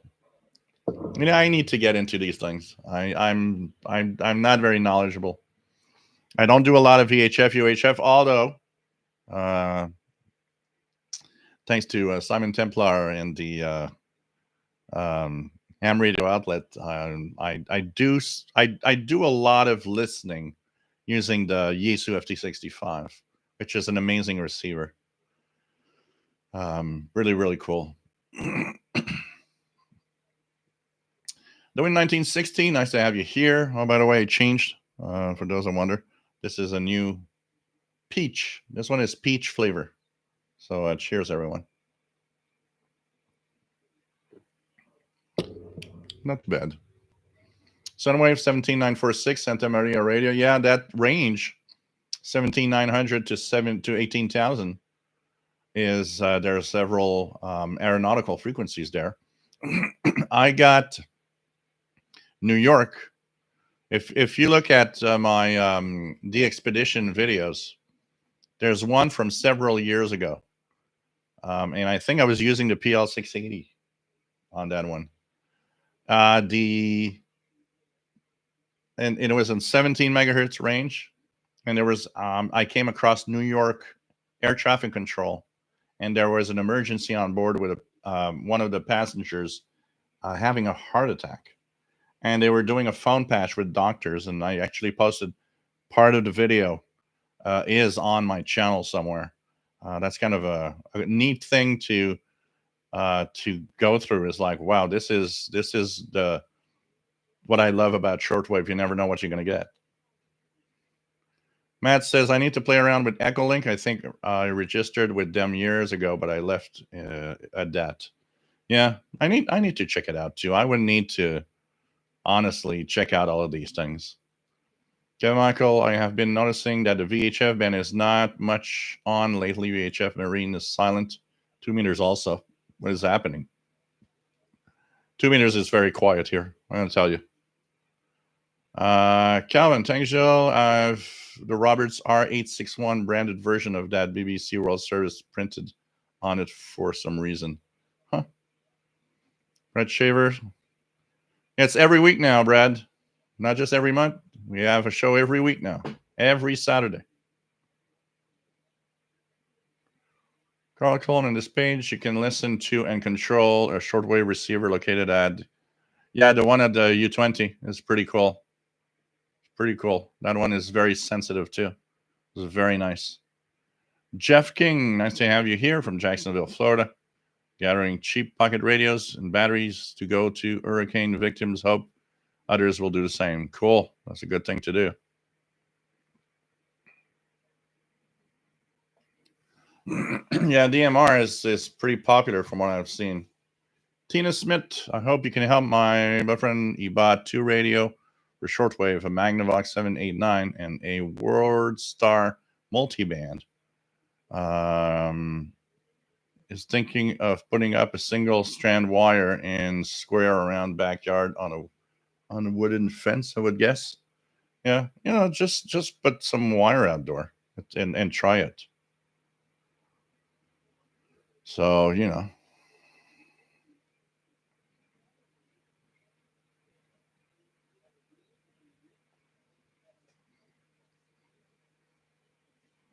well, that's a very long wire.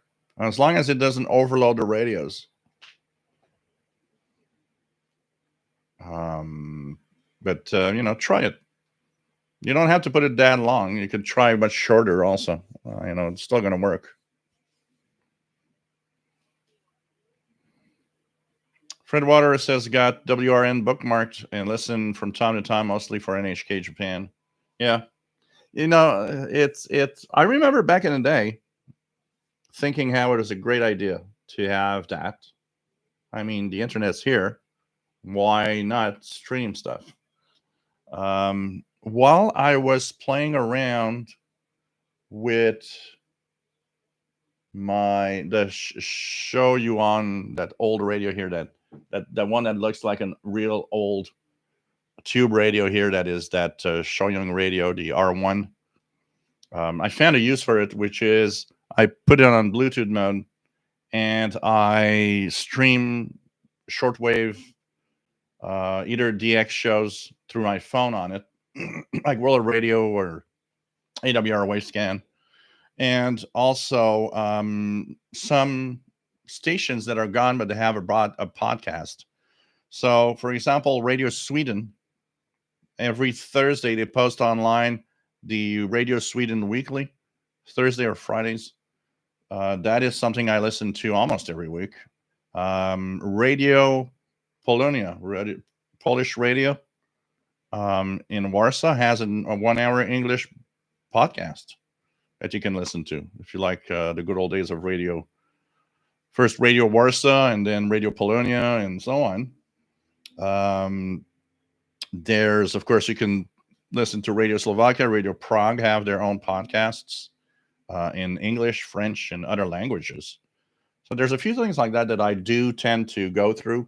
I wish they were on shortwave, but they're not. Or some are, but some are not. Like Poland is not, Sweden is not.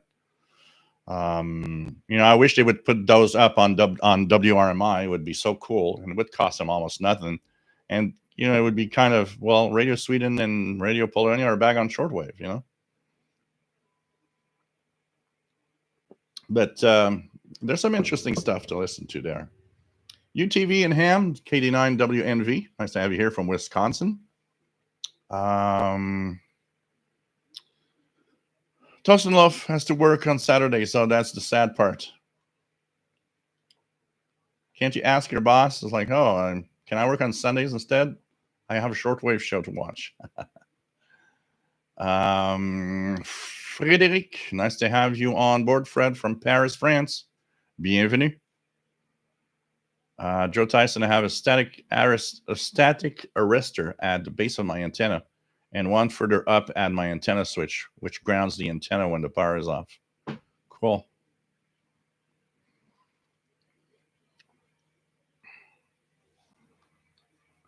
Kevin Michael, here, the one, like one, about from like 140 to 170 megahertz, still has quite a lot of stuff here.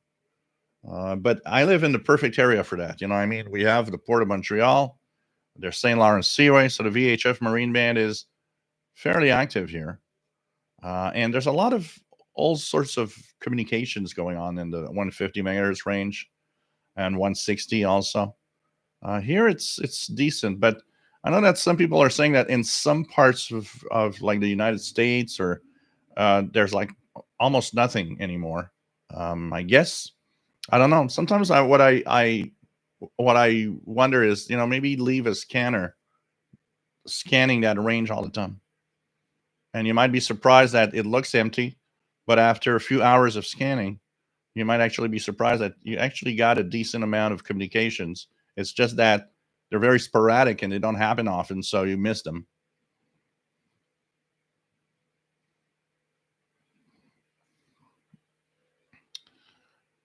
Seven Templar, there's a good 10-meter repeater in your area on 29640. I get into ever so often from here.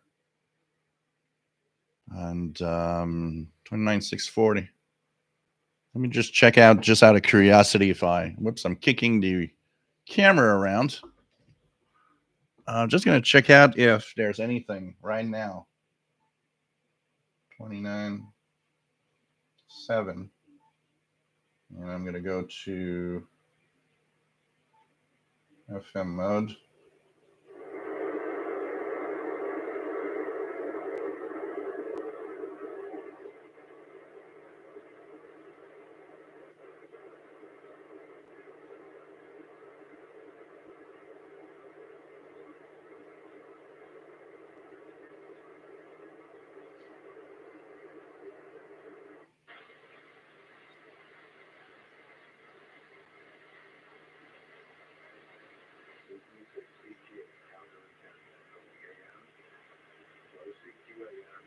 There's VE6CQ, Victor Echo 6, Charlie Quebec from Calgary, Alberta, calling CQ on 29050.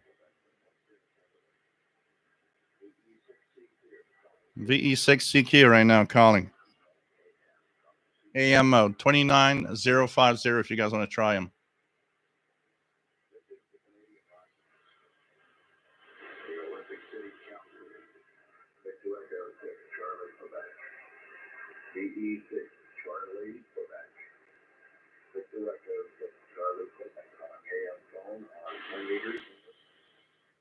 It's calling CQ.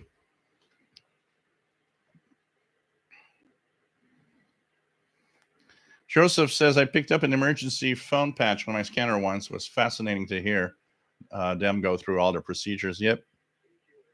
Here, he's calling again, CQ 29050. Matt, if I ever decide to give up my Yaesu FT70D, I'll send it to you. It has C4 FM, which is how YSF and Wires X transmit, and can operate Wires X, which is very easy digital linked mode to learn. Cool, no problem, Matt. I'll be happy to pay a shipping charge.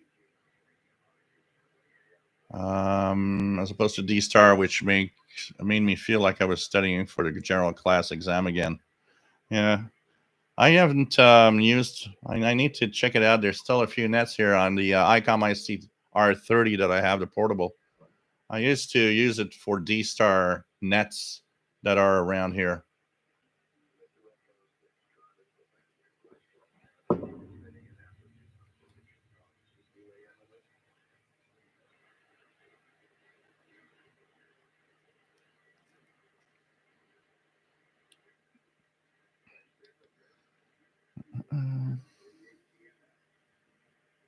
I was looking at myself at self.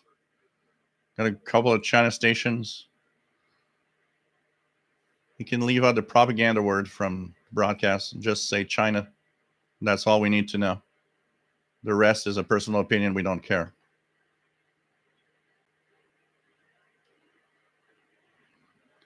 What else do we have?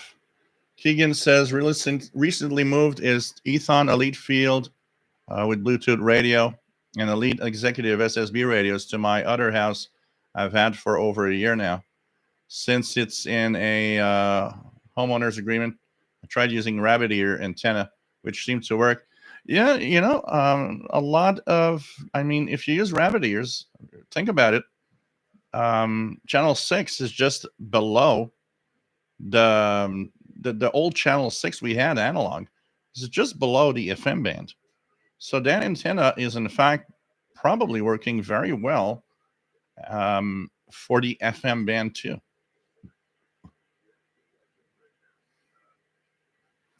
Interstellar Starman, thank you so much. Nice to be here and being helpful as much as possible. Today's figures, nice to have you on board from EA4. Sheila, nice to have you on board. Once again, I'll repeat it. We are now back to once a week. So if everybody wants to listen or take a watch to the show, we're here every Saturday. We're back and every Saturday at 20 hours UTC.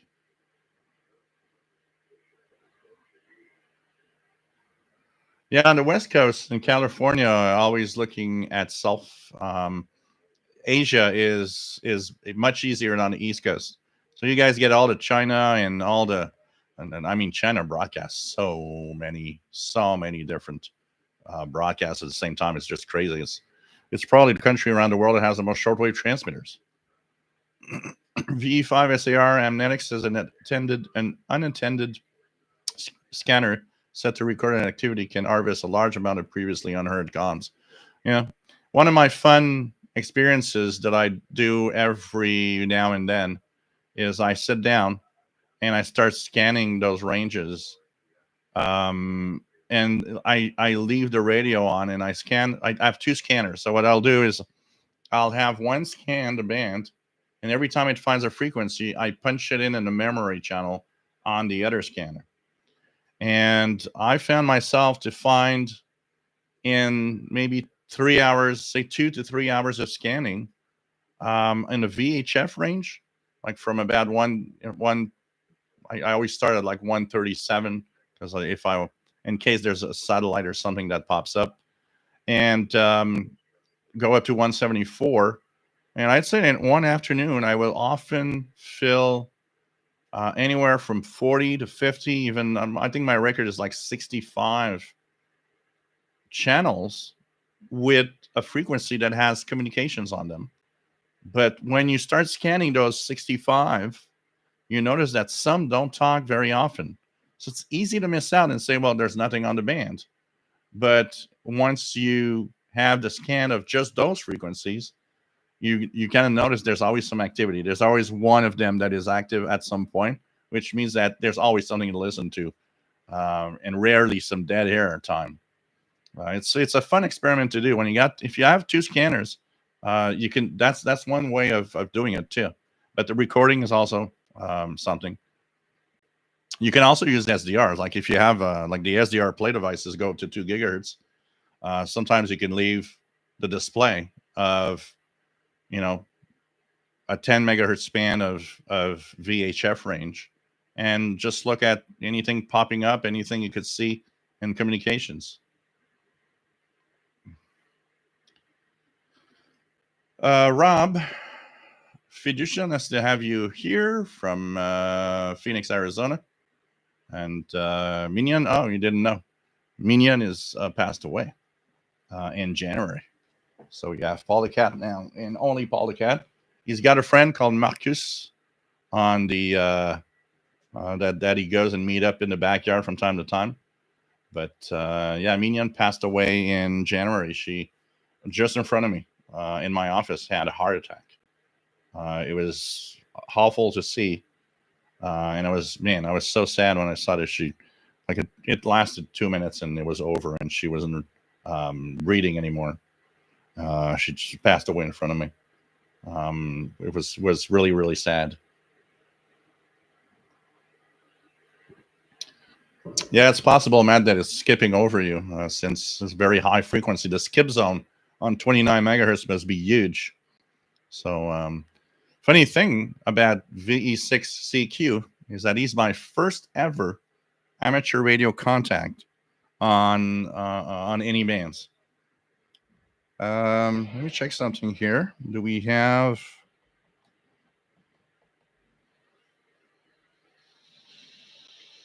So we do not have.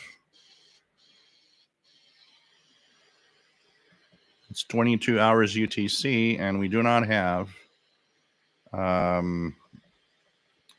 Voice of Turkey 11785 right now, which usually should be there. We have Radio Romania 11800. If you guys want to try that, it's coming in really well. So Radio Romania 11800. In English, coming in as Shoyang LC90, coming in on the Texan H501X. Matthew Fernald, I noticed there isn't much shortwave activity out here out west in Canada. I'm wondering if it's the same in the east. It depends on what. So there's a few things you got to compare the activity to. So first of all, you can't compare today's activity with activity of shortwave 20, 30 years ago. Definitely, there's a lot less stations to listen to. But there's a lot to listen to, actually. I think one of those that will attest to this is Ricky Long in Calgary, Alberta. which will tell you he hears quite a lot of stuff. The problem, and Ricky has that problem from time to time, is, and I have that problem too. So I hear a lot of stuff when I'm outside. So this week I went to Ile de la Visitation, which is a park near the river, and the noise floor was, almost zero. The the listening there was crazy amazing. I would go on the listings of stations on the IBI space, and I'd punch in frequencies that I think would probably propagate, and the stations were there loud and clear, but they weren't very strong. So what happens is we are missing out on a lot of the broadcasts and a lot of the things we can hear, because when we try to listen to in our home, the noise floor is way too high. So it washes out the weak signals that could be heard, but that are not there because of that noise.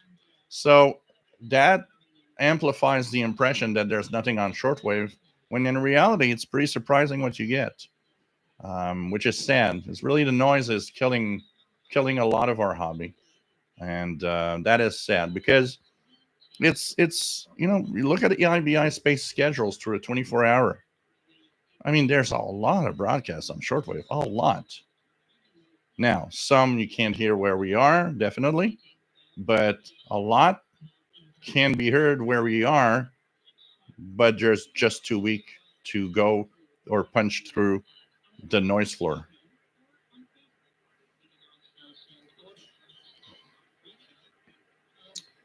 What else do we have?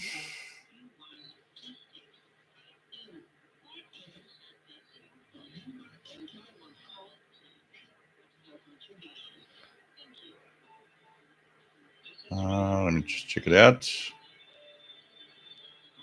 By the way, one of the things I will try is that WCY Florida Marine Station. It should be broadcasting right now at 22 UT.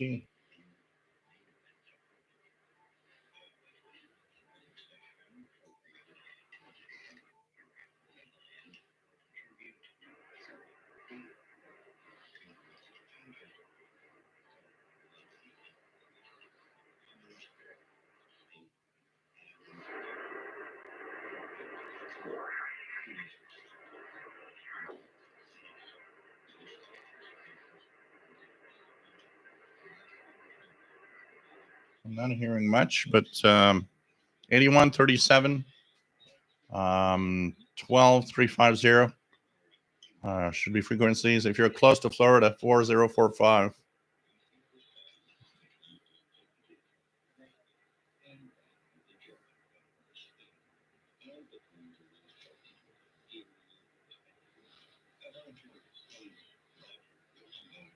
Key and DXer, thought I noticed mains hum from the AC adapters on both Elite Field, Elite Executive radios, louder, and the Executive's adapter. You know what? One funny thing, by the way, Keegan DXer, on my Ethon Field BT radio, I was listening to